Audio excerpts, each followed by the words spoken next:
वह मूर्तियों की खोज में देश प्रदेश जाया करता था। इस प्रकार वे कई मूर्तियां अपने राजमहल में लाकर रखते और स्वयं उनकी देखरेख करवाते। सभी मूर्तियों में उन्हें 3 मूर्तियां जान से भी ज्यादा प्यारी थी। सभी को पता था कि राजा को इन मूर्तियों से अत्यंत लगाव है।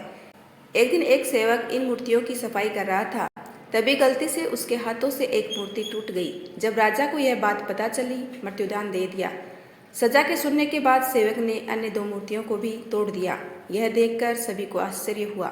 राजा ने उस सेवक से इसका कारण पूछा। तब उस सेवक ने कहा, महाराज क्षमा करना, यह मूर्तियां मिट्टी की बनी है, अत्यंत नाजुक है।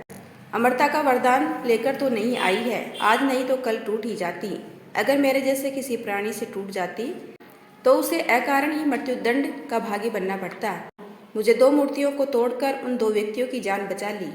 यह सुनकर राजा की आंखें खुल गई। उसे अपनी गलती का भान हुआ और उसने सेवक को सजा से मुक्त कर दिया। इस तरह सेवक ने सिखाया, सांसों का मूल्य।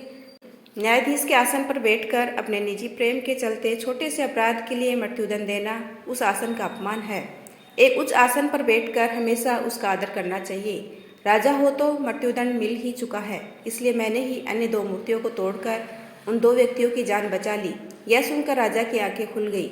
उसे अपनी गलती का भान हुआ और उसने सेवक को सजा से मुक्त कर दिया। इस तरह सेवक ने सिखाया, सांसों का मूल्य। न्यायाधीश के आसन पर बैठकर अपने निजी प्रेम के चलते छोटे से अपराध के लिए मृत्युदंड देना उस आसन का अपमान है। एक उच्च आसन पर बैठकर हमेशा उसका आदर करना चाहिए। राजा हो या कोई भी, अगर उसे न्याय करने के लिए चुना गया है तो उसे न्याय के महत्व को समझना चाहिए।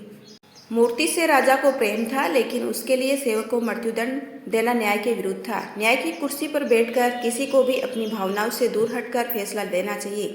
राजा से कई गुना अच्छा तो वो सेवक था जिसने मृत्यु के इतना समीप होते हुए भी परहित का सोचा। यह कहानी हमें अपने जीवन में भी बदलाव करने के प्रति प्रेरित करती है।